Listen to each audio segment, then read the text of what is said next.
पिछले सेक्शन में हमने CSMA CD back of algorithm को एक शेयर्ड कॉपर वायर पर मैथमेटिकल मिरेकल्स करते देखा, लेकिन अपनी clever exponential back of logic के बावजूद शेयर्ड मीडियम इथरनेट एक फिजिकल वॉल से टकरा गया।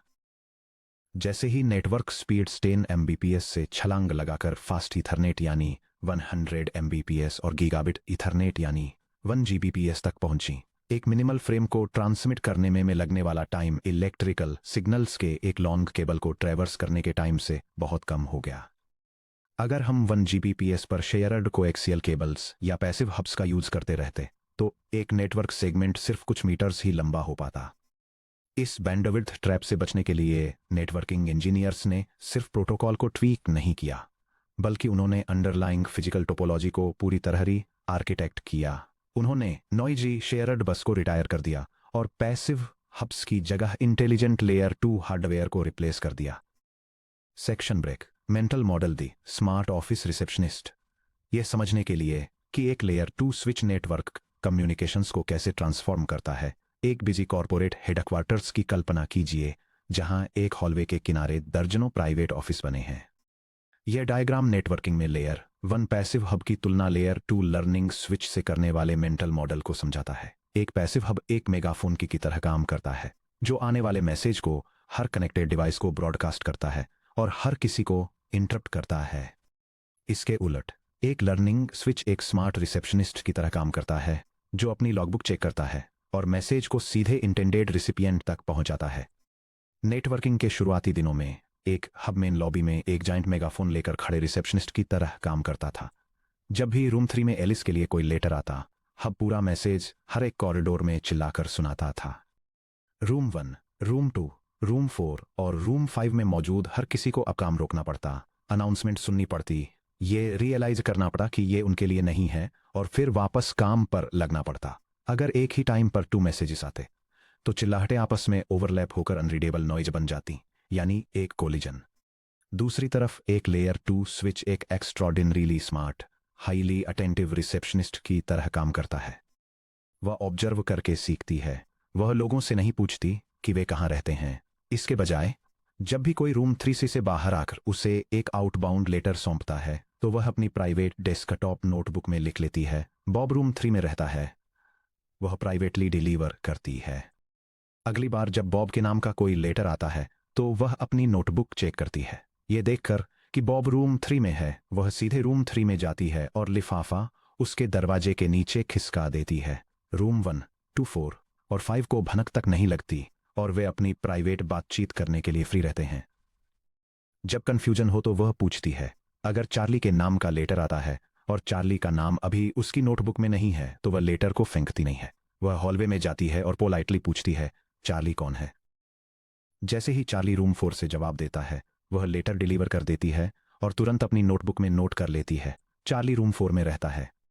मेगाफोन को एक डायनेमिक लॉगबुक से रिप्लेस करके रिसेप्शनिस्ट नॉइज को एलिमिनेट करती है, कन्वर्सेशंस को प्राइवेट रखती है और लोगों के मल्टीपल पेयर्स को एक दूसरे के इंटरफेरेंस के बिना एक साथ बात करने की परमिशन देती है। Section break. Hardware evolution. Layer 1 repeaters से लेयर 2 हार्डवेयर तक। मॉडर्न नेटवर्क हार्डवेयर के अंदर क्या होता है, इसे समझने के लिए हमें यह ट्रेस करना होगा कि फिजिकल फॉरवर्डिंग डिवाइसेज 3 अलग अलग जनरेशन्स में कैसे इवॉल्व हुए। यह डायग्राम लेयर 2 फॉरवर्डिंग हार्डवेयर के इवोल्यूशन को इलस्ट्रेट करता है, जो physical layer 1 hubs, software based transparent इन ब्रिजेस और high density SIC driven layer 2 switches को उनकी कैपेबिलिटीज और ऑपरेशनल मैकेनिज्म्स के अक्रॉस कंपेयर करता है।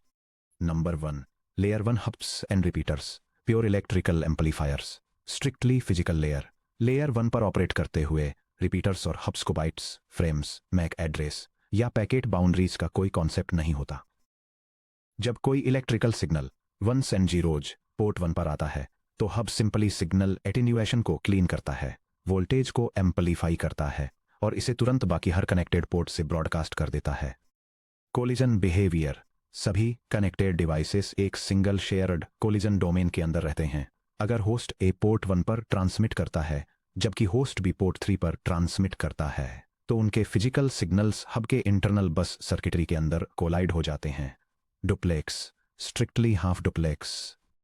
नोड्स को एक्सेस के लिए कंपीट करने के लिए CSMA CD रन करना पड़ता है। ट्रांसपेरेंट ब्रिजेस यानी software based segment dividers 1980s के लेट में इंट्रोड्यूस किए गए ट्रांसपेरेंट ब्रिजेस ने डेटा लिंक लेयर यानी लेयर 2 पर ऑपरेट करके लोकल नेटवर्क में इंटेलिजेंस लाई। अंधाधुंध रॉबिट्स फॉरवर्ड करने के बजाय एक ब्रिज इनकमिंग इलेक्ट्रिकल सिग्नल्स को कंप्लीट एथरनेट फ्रेम्स में बफर करता है, 48 बिट मैक एड्रेस हेडर्स को इंस्पेक्ट करता है और इंटेलिजेंट फॉरवर्डिंग डिसीजंस लेता है।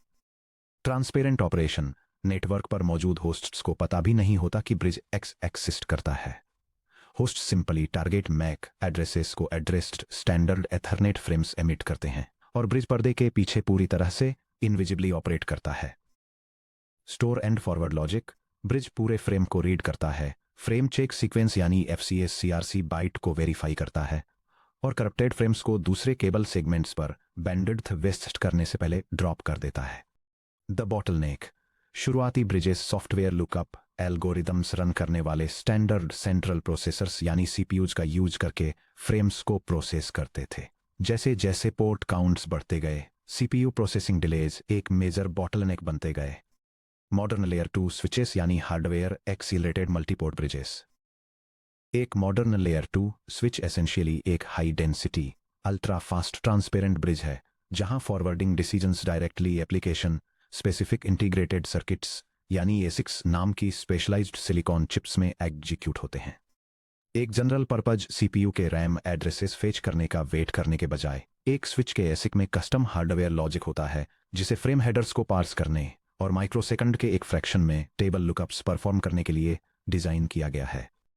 कंटेंट एड्रेसेबल मेमोरी यानी कैम के साथ कपल्ड मॉडर्न स्विचेस बिना एक भी बिट ड्रॉप किए फुल लाइन रेट पर second millions of frames forward करते हैं। Section break the switch self learning engine एक ब्रांड न्यू यू स्विच जो अभी अभी अपने फैक्ट्री बॉक्स से निकला है और जिसमें 0 प्री कॉन्फ़िगर सेटिंग्स हैं। ये कैसे पता लगाता है कि कौन सा कंप्यूटर किस फिजिकल पोर्ट से कनेक्टेड है? यह स्विच सेल्फ लर्निंग एल्गोरिदम का यूज करता है।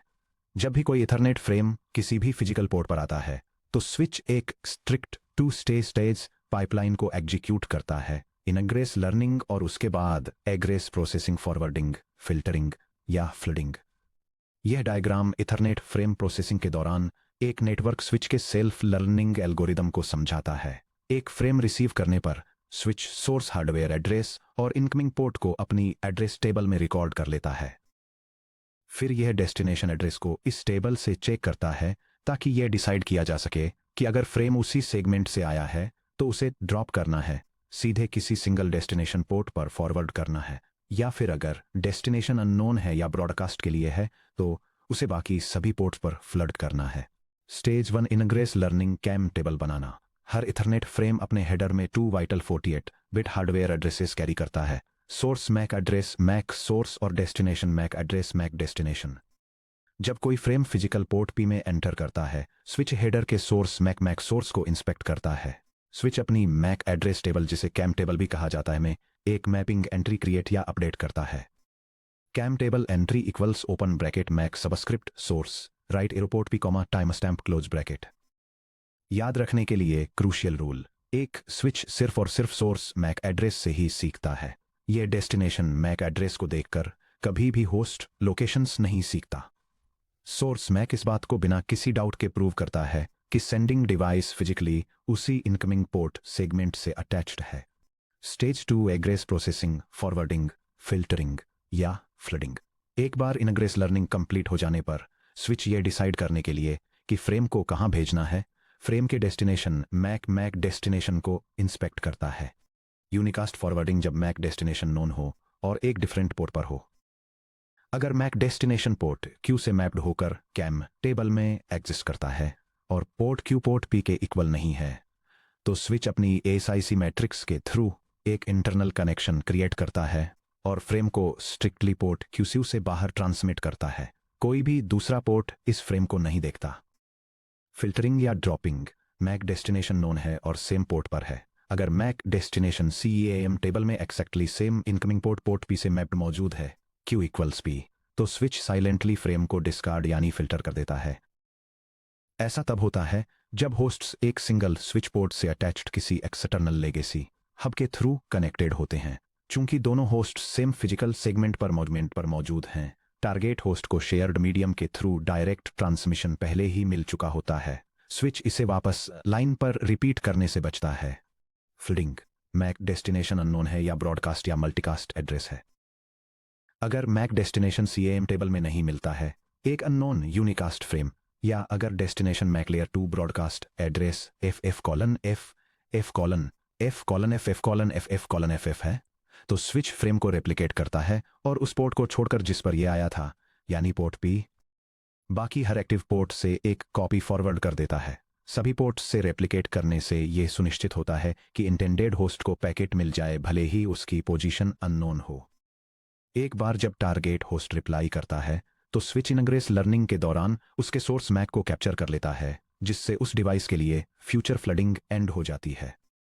Section break, step by step execution trace. एक 4 होस्ट नेटवर्क। चलिए एक कंक्रीट एग्जांपल के थ्रू समझते हैं। इमेजिन कीजिए एक 4 पोर्ट लेयर 2 स्विच 4 होस्ट्स को कनेक्ट कर रहा है, host A, host B, host C और होस्ट D। यह डायग्राम एक इनिशियल नेटवर्क टोपोलॉजी इलस्ट्रेट करता है जिसमें 4 होस्ट मशीनें हैं, जिन्हें A से D तक लेबल किया गया है, और हर एक मशीन एक सेंट्रल लेयर 2 स्विच के एक सेपरेट पोर्ट से कनेक्टेड है और उसे एक यूनिक फिजिकल एड्रेस असाइन किया गया है। Initial state, cold boot. Switch अभी अभी पावर ऑन हुआ है, इसकी CAM टेबल पूरी तरह से एम्प्टी है। CAM table open parenthesis time T subscript 0 close parenthesis colon empty. Section break, step 1, host E host B को एक फ्रेम भेजता है। होस्ट A एक ईथरनेट फ्रेम कंस्ट्रक्ट करता है जिसमें मैक सोर्स इक्वल्स 000:AA और मैक डेस्टिनेशन इक्वल्स 00:BB है, और इसे पोर्ट 1 पर ट्रांसमिट करता है। यह टेक्स्ट डिस्क्राइब करता है कि कैसे एक नेटवर्क स्विच सोर्स एड्रेस को अपनी कंटेंट एड्रेसेबल मेमोरी टेबल में रिकॉर्ड करके, डेस्टिनेशन लुकअप की कोशिश करके और डेस्टिनेशन एड्रेस अननोन होने पर फ्रेम को बाकी सभी पोर्ट्स पर फ्लड करके एक इनकमिंग डेटा फ्रेम को प्रोसेस करता है। यह डायग्राम एक इनिशियल स्टेप के बाद स्विच की कंटेंट एड्रेसेबल मेमोरी टेबल की स्टेट को इलस्ट्रेट करता है, जो नेटवर्क डिवाइस के फिजिकल एड्रेस और पोर्ट नंबर 1 के बीच एक रिकॉर्डेड मैपिंग को दिखाता है। आउटकम, होस्ट्स B, C और D सभी को फ्लडेड फ्रेम मिलता है। होस्ट C और host D MAC destination inspect करते हैं, 00:BB देखते हैं, रियलाइज करते हैं कि यह उनके लिए नहीं है और अपने NIC पर फ्रेम ड्रॉप कर देते हैं। होस्ट B फ्रेम एक्सेप्ट करता है और पेलोड को अपने ऑपरेटिंग सिस्टम को पास कर देता है। Section break, step 2, host B host A को रिप्लाई करता है। होस्ट B एक रिप्लाई फ्रेम जनरेट करता है जिसमें MAC source equal to row BB और MAC destination equal to row AA है, और इसे पोर्ट 2 पर ट्रांसमिट करता है। यह सीक्वेंस फ्रेम प्रोसेसिंग के दौरान एक नेटवर्क स्विच की इनर वर्किंग्स को दिखाता है। यह डेमोन्स्ट्रेट करता है कि कैसे स्विच सेंडर के फिजिकल एड्रेस के साथ अपनी इंटरनल एड्रेस लुकअप टेबल को अपडेट करता है, मेमोरी में रिसिपिएंट की लोकेशन चेक करता है और सीधे डेस्टिनेशन पोर्ट पर एक टारगेटेड यूनिकास्ट फॉरवर्ड परफॉर्म करता है। यह डायग्राम स्टेप 2 के बाद एक नेटवर्क स्विच की कंटेंट एड्रेसेबल मेमोरी टेबल के कंटेंट्स को इलस्ट्रेट करता है, जिसमें यह दिखाया गया है कि स्पेसिफिक मैक एड्रेसेस अपने रिस्पेक्टिव स्विच पोर्ट्स से कैसे मैप किए गए हैं। आउटकम, फ्रेम पोर्ट 1 के जरिए सीधे होस्ट A तक जाता है। पोर्ट 3 और 4 पूरी तरह से साइलेंट रहते हैं। होस्ट C और D को बिल्कुल अंदाजा नहीं होता कि ऐसा कोई रिप्लाई हुआ भी था। Section break, step 3, host C host A को एक फ्रेम भेजता है। Host C MAC source equal to row CC और MAC destination equal to row AA वाला फ्रेम 3 में भेजता है। यह वॉकथ्रू इलस्ट्रेट करता है कि एक network switch source MAC address और पोर्ट मैपिंग को अपनी कैम टेबल में रिकॉर्ड करके, डेस्टिनेशन एड्रेस को लुकअप करके और मैचिंग डेस्टिनेशन पोर्ट पर डायरेक्टली यूनिकास्ट फॉरवर्ड परफॉर्म करके एक इनकमिंग डेटा फ्रेम को कैसे प्रोसेस करता है। यह डायग्राम स्टेप 3 के बाद कंटेंट एड्रेसेबल मेमोरी टेबल की स्टेट को इलस्ट्रेट करता है, जो मीडिया एक्सेस कंट्रोल एड्रेसेस की उनके करस्पोंडिंग स्विच पोर्ट्स के साथ मैपिंग दिखाता है। आउटकम, स्विच पेलोड को सीधे पोर्ट 1 पर होस्ट A की तरफ रूट कर देता है। होस्ट D बिना किसी रुकावट के रहता है। Section break, step 4, host A host B को एक और फ्रेम भेजता है। Host A MAC source equal to row AA और MAC destination equal to row BB वाला एक और फ्रेम पोर्ट 1 में भेजता है। यह step network switch frame processing को इलस्ट्रेट करता है, जहां एक incoming data packet switch lookup table में सोर्स एड्रेस टाइमस्टैम्प को अपडेट करता है और पैकेट को डायरेक्टली डेस्टिनेशन पोर्ट पर यूनिकास्ट फॉरवर्ड करने के लिए एक सक्सेसफुल एड्रेस लुकअप परफॉर्म करता है। स्टेप 1 और स्टेप 4 के बीच का बड़ा फर्क नोटिस कीजिए। स्टेप 1 में फ्रेम सभी होस्ट्स को फ्लड कर दिया गया था। स्टेप 4 तक स्विच नेटवर्क टोपोलॉजी सीख चुका है, जिससे होस्ट ए और होस्ट बी जीरो कोलिजन वाले प्राइवेट यूनिकास्ट पाथ पर कम्युनिकेट कर पाते हैं। Section break. Technical mechanics, CAM tables और एजिंग टाइमर्स। एक स्विच इन एड्रेस मैपिंग्स को कैसे स्टोर करता है और तब क्या होता है जब कोई यूजर अपनी केबल अनप्लग करके किसी दूसरे ऑफिस डेस्क पर चला जाता है। यह diagram traditional random access memory searches को content addressable memory hardware lookup से कंपेयर करता है। जहां ट्रेडिशनल मेमोरी लीनियर या लॉगरिथमिक टाइम में डेटा रिट्रीव करने के लिए एक एड्रेस लेती है, वहीं कंटेंट एड्रेसेबल मेमोरी एड्रेस जैसे इनपुट डेटा को एक्सेप्ट करती है और एक सिंगल क्लॉक साइकिल में सभी मेमोरी सेल्स को एक साथ सर्च करके तुरंत मैचिंग पोर्ट रिटर्न कर देती है। Content addressable memory CAM, standard computer memory RAM, input के रूप में एक मेमोरी एड्रेस लेती है और उस एड्रेस पर स्टोर्ड डेटा रिटर्न करती है। कंटेंट एड्रेसेबल मेमोरी कैम इसके उल्टे काम करती है। आप डेटा 48 बिट एड्रेस प्रोवाइड करते हैं और कैम हार्डवेयर अपनी पूरी मेमोरी स्पेस को पैरेलल में सर्च करता है और single clock cycle big O of one time complexity में मैचिंग पोर्ट नंबर रिटर्न कर देता है। इसी हार्डवेयर इंप्लीमेंटेशन की वजह से स्विचेस सॉफ्टवेयर क्यूज बनाए बिना या लेटेंसी इंट्रोड्यूस किए बिना दर्जनों 10 Gbps पोर्ट्स पर एक साथ फुल लाइन रेट ट्रैफिक को प्रोसेस कर सकते हैं। 2. The ageing timer T age. CAM tables की फिजिकल मेमोरी कैपेसिटी लिमिटेड होती है। इसके अलावा नेटवर्क टोपोलॉजी लगातार बदलती रहती हैं। जैसे लैपटॉप अनप्लग हो जाते हैं, वर्चुअल मशीन माइग्रेट करती हैं और नेटवर्क केबल्स अलग अलग पोर्ट्स पर मूव हो जाती हैं। टेबल्स को एक्यूरेट रखने और मेमोरी एग्जॉस्ट होने से बचाने के लिए स्विच की CAM टेबल में हर एंट्री को एक एजिंग टाइमर असाइन किया जाता है, जो by default standard IE802 2.1D switches में 300 सेकंड्स या 5 मिनट्स होता है। यह डायग्राम एक नेटवर्क स्विच मेमोरी टेबल के एजिंग प्रोसेस को इलस्ट्रेट करता है। जब एक स्विच किसी पोर्ट पर फ्रेम रिसीव करता है तो ये उस होस्ट एड्रेस के लिए 5 मिनट का काउंटडाउन टाइमर इनिशियलाइज या रिसेट करता है। अगर टाइमर 0 तक पहुंचने से पहले होस्ट दूसरा फ्रेम ट्रांसमिट करता है तो काउंटडाउन रिसेट हो जाता है। अगर टाइमर एक्सपायर हो जाता है तो स्विच अपनी मेमोरी टेबल से उस एंट्री को रिमूव कर देता है, जिससे उस एड्रेस के लिए आने वाले सभी सब्सिक्वेंट फ्रेम्स सभी पोर्ट्स पर फ्लड हो जाते हैं। Time stamp refresh. जब भी किसी होस्ट से कोई इनकमिंग फ्रेम आता है तो स्विच उस होस्ट के एंट्री टाइमर को वापस 300 सेकंड्स पर रिफ्रेश कर देता है। Entry expiration. अगर कोई होस्ट 300 सेकंड्स तक साइलेंट रहता है, जैसे कि वह शट डाउन या डिस्कनेक्ट हो जाता है, तो उसकी एंट्री काउंट डाउन होकर 0 हो जाती है और CAM टेबल से पर्ज कर दी जाती है। Handling host movement. अगर होस्ट ए को पोर्ट 1 से अनप्लग करके पोर्ट 3 में प्लग किया जाता है, तो जिस मोमेंट होस्ट ए पोर्ट 3 पर फ्रेम ट्रांसमिट करता है, इनग्रेस लर्निंग इंजन नई मैपिंग 00 ए पोर्ट 3 को लीड करती है को कैच कर लेता है। स्विच तुरंत पुरानी पोर्ट 1 एंट्री को ओवरराइट कर देता है और एजिंग टाइमर के एक्सपायर होने का वेट किए बिना इस चेंज को अडेप्ट कर लेता है। Section break.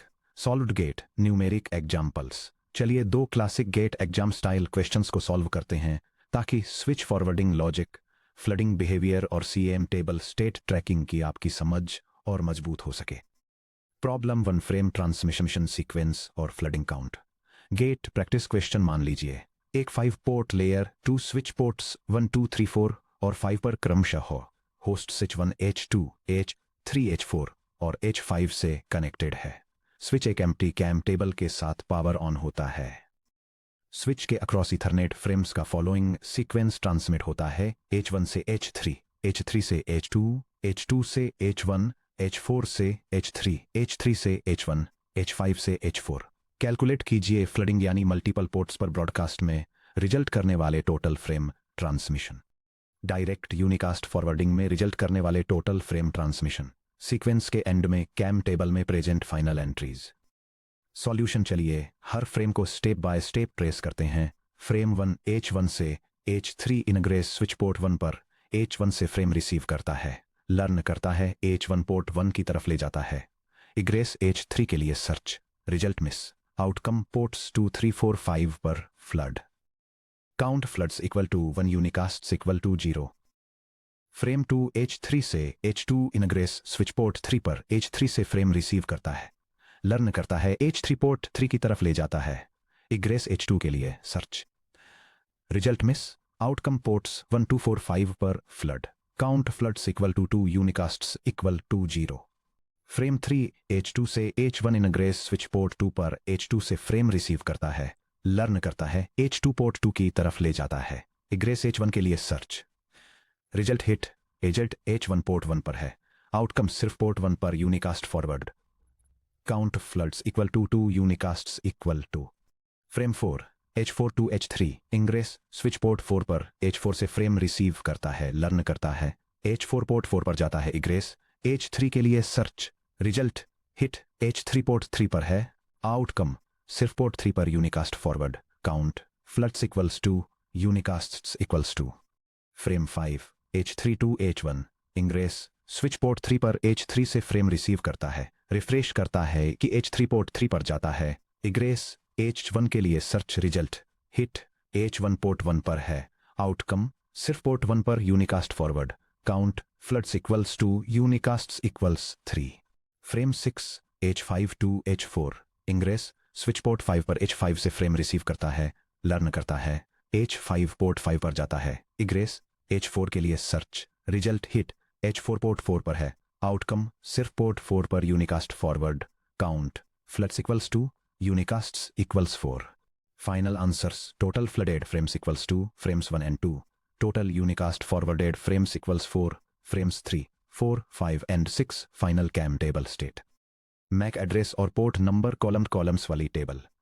Row 1 colon H subscript 1 comma port 1, row 2 colon H subscript 2 comma port 2, row 3 colon H subscript 3 comma port 3, row 4 colon H subscript 4 comma port 4, row 5 colon H subscript 5 comma port 5। Section break problem 2, ageing timers and stale entry management. GATE practice question, एक switch में CAM ageing timer T age equals 300 seconds configure किया गया है, time T equals 0 पर host A host B को एक frame भेजता है, दोनों होस्ट्स एक्टिव हैं और लर्न हो चुके हैं। T इक्वल्स 100 सेकेंड्स पर होस्ट C को एक फ्रेम ट्रांसमिट करता है, होस्ट B T इक्वल्स 0 के बाद पूरी तरह से साइलेंट रहता है। T इक्वल्स 350 सेकेंड्स पर होस्ट A होस्ट B को एड्रेस किया हुआ A और फ्रेम भेजता है। क्वेश्चन, क्या T इक्वल्स 350 सेकेंड्स पर भेजा गया फ्रेम स्विच द्वारा यूनिकास्ट फॉरवर्ड किया जाएगा या फ्लड किया जाएगा?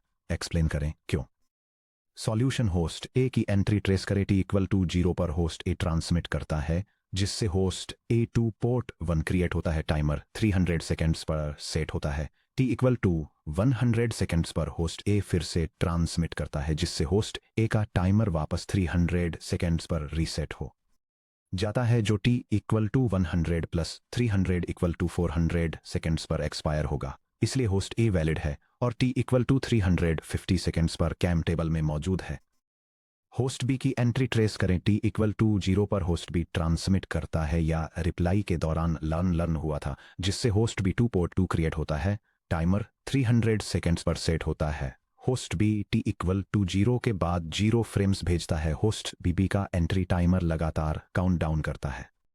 300 minus 0 equal to 300 seconds, T equal to 300 seconds पर होस्ट B की एंट्री एक्सपायर हो जाती है और कैम टेबल से पर्ज हो जाती है।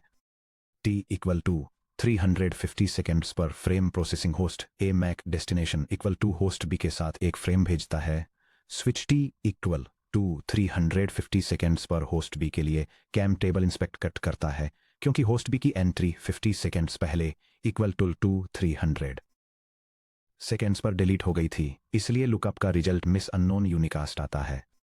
Final answer, T equal to 350 seconds पर भेजा गया फ्रेम सभी एक्टिव पोर्ट्स होस्ट A के पोर्ट कोड को छोड़कर बाहर फ्लड कर दिया जाएगा, क्योंकि होस्ट B की entry T equal to 300 seconds पर कैम टेबल से एज आउट हो गई थी। Conceptual comparison, repeaters versus bridges versus switches. अपनी एग्जाम प्रिपरेशन के लिए लेयर 2 हार्डवेयर लॉजिक को रैप अप करने के लिए इस कंपैरेटिव मैट्रिक्स को स्टडी करें, जो समराइज करता है कि यह तीनों हार्डवेयर डिवाइसेज कैसे बिहेव करते हैं। यह कंपैरिजन मैट्रिक्स लेयर 1 और layer 2 networking devices, specially hubs, transparent bridges और लेयर 2 स्विचेज के बीच के डिफरेंसेस को आउटलाइन करता है। ये OSI operating layers processing hardware, forwarding logic, memory tables, port capacity, duplex mode support और कोलिजन डोमेन आइसोलेशन कैपेबिलिटीज जैसी की टेक्निकल स्पेसिफिकेशंस की पूरी डिटेल देता है। The architectural shift transparent bridges और मल्टीपोर्ट एसिक्स को इंट्रोड्यूस करके नेटवर्क इंजीनियर्स ने कॉपर केबल्स के अक्रॉस डेटा मूव करने के तरीके को फंडामेंटली ट्रांसफॉर्म कर दिया। हर कंप्यूटर को एक डेडिकेटेड स्विच पोर्ट से कनेक्ट करने से कोलिजन डोमेन्स पूरी तरह एलिमिनेट हो जाते हैं। हर नोड सीधे स्विच के बैकअप लेन से एक private full duplex link enjoy करता है। हालांकि कोलिजन प्रॉब्लम को सॉल्व करने से एक नया सवाल सामने आता है, ब्रॉडकास्ट ट्रैफिक का क्या होता है? जबकि एक स्विच होस्ट ए के नॉर्मल फ्रेम्स को होस्ट सी को इंटरप्ट करने से रोकता है, तब क्या होता है जब होस्ट ए जानबूझकर सबके लिए बना एक पैकेट ब्रॉडकास्ट करता है? क्या स्विच ब्रॉडकास्ट ट्रैफिक को आइसोलेट करता है या ये इसे बिना किसी रुकावट के पास होने देता है? अगले section 4.5 collision domains versus broadcast domains में हम नेटवर्क बाउंड्री लाइंस को मैप करेंगे। ये एक्सप्लोर करेंगे कि ब्रिजेस और राउटर्स लोकल नेटवर्क को कैसे डिवाइड करते हैं और गेट आपके सामने जो भी टोपोलॉजी डायग्राम रखेगा उसमें कोलिजन और ब्रॉडकास्ट डोमेन्स को काउंट करना सीखेंगे।